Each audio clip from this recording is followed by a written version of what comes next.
belakangan ini banyak sekali orang nostalgia gitu ya. Mengapa dulu itu kok kota-kota terasa indah, sekarang kok terasa berantakan? Perencanaan kota itu sangat politis sifatnya, karena dia mengelola banyak orang, ruang itu berkait dengan kehidupan banyak orang, kehidupan bersama.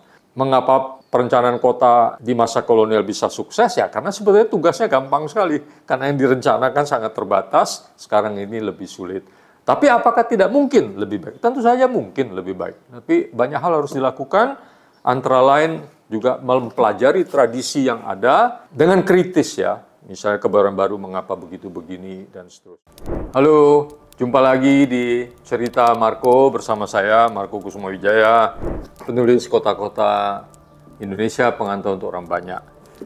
Nah, hari ini saya mau membahas, karena belakangan ini banyak sekali orang nostalgia gitu ya. Mengapa dulu itu kok kota-kota terasa indah, sekarang kok terasa berantakan? Biasanya yang kita anggap baik itu kan kawasan-kawasan permukiman warisan kolonial ya di beberapa kota. Menteng, Kebayoran Baru di Jakarta, Bandung Utara, orang Belanda nyebutnya dulu Bandung North di Bandung, kemudian kawasan Candi Baru di Semarang, Kota Baru di Yogyakarta, kemudian juga Banjarsari di Solo, Darmo di Surabaya, dan seterusnya. Memang banyak gitu. Nah, sebetulnya begini, memang tentu saja waktu itu ya, kawasan itu baru gitu. Juga perencanaan kota baru dimulai ketika itu. Mengapa? Karena pada tahun 1903 orang-orang menuntut dan kemudian diterbitkan undang-undang desentralisasi. Jadi jangan heran loh, desentralisasi otonomi kota itu dan daerah, kabupaten, residensi waktu itu bukan hanya sesudah 98, 1903 itu sudah ada namanya desentralisasi, undang-undang desentralisasi.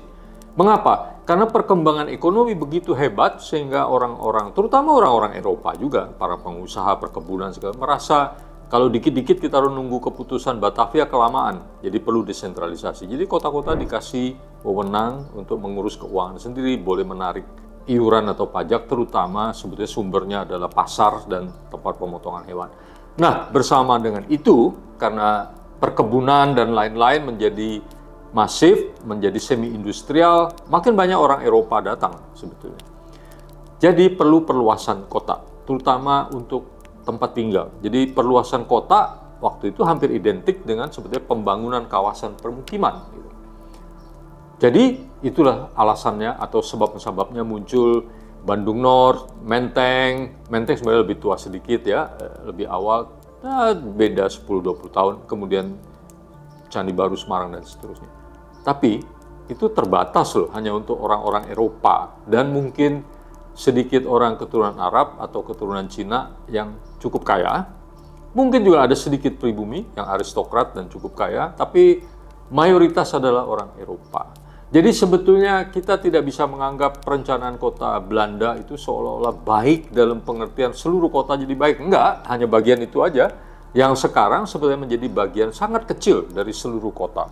Ya kalau Anda bandingin dengan Menteng, itu mungkin cuma 0,sekian persen dari seluruh Jakarta. Gitu. Kemudian dan seterusnya, Darmo dan lain sebagainya. Memang orang Belanda juga merancang beberapa permukiman untuk pribumi, ya, misalnya di Semarang itu terkenal Melaten dan Lempong Sari dan lain-lainnya. Bagus gitu, tapi juga terbatas sedikit-sedikit gitu. Lalu sebetulnya kita harus menganggap 30 tahun pertama abad ke-20 itu memang masa jayanya perencanaan kota. Para arsitek, para perencana kota itu berjaya. Gitu. Tahun 38, 39 sempat dibuat undang-undang penataan kota, Forming Ordonansi. Kalau terjemahan letterleknya sebenarnya undang-undang pembentukan kota. Jadi mereka bicara bentuk kota karena yang diatur memang bukan hanya GSB, lebar jalan, tapi juga bentuk. Jadi misalnya di situ berbentuk villa, di sana berbentuk dua bangunan, dua lantai, dan di sana semi couple menempel satu sisi dan seterusnya gitu. Contoh yang baik misalnya Malang, Ijen dan sebagainya. Lalu kita mengenal karena itu asal usul dari apa yang disebut urban design, perancangan kota yang berbeda dari perencanaan kota. Perencanaan bersifat makro, perancangan tuh lebih detail tentang bentuk kota. Nah, tetapi kan kemudian perang gitu ya. Tapi sebelum perang nih, sedikit lagi. Pemerintah kota meskipun sudah mendapatkan otonomi itu tidak bisa mengatur permukiman pribumi. Karena waktu itu undang-undangnya mengatakan kalau pengaturan itu didasarkan pada orangnya, bukan pada kawasannya. Jadi kalau penduduknya pribumi, maka urusannya sama bupati itu, bukan nama wali kota. Baru agak telat, kalau nggak salah 1927-an, itu lalu diperkenankan. Wali kota juga mengurus perbaikan kampung, karena itu kita mengenal program perbaikan kampung.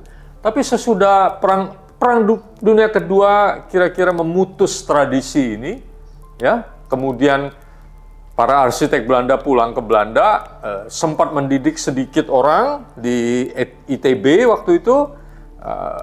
Fakultas Tekniknya juga pindah dari UI ke ITB.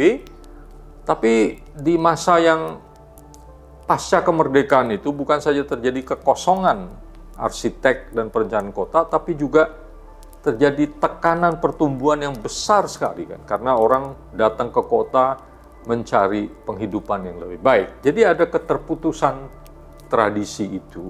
Itu sebabnya motivasi saya menulis buku ini ya antara lain begitulah gitu, mencatat kembali apa yang pernah dilakukan. Ada baik buruknya, tapi baik buruknya ini menurut saya yang baik tentu saja harus dipelajari kembali, buruknya juga perlu dipelajari supaya tidak diulangi. Kalau yang baik bisa diulang. Tanpa itu kita juga tidak bisa memahami mengapa perencanaan kota kita sekarang terasa mengecewakan gitu kan. Padahal ya sebab-sebabnya memang tantangannya lebih besar dibandingkan dengan masa kolonial. Kemudian jangan lupa masa kolonial itu bagaimanapun diskriminatif, rasialis, dan kita sekarang berbeda.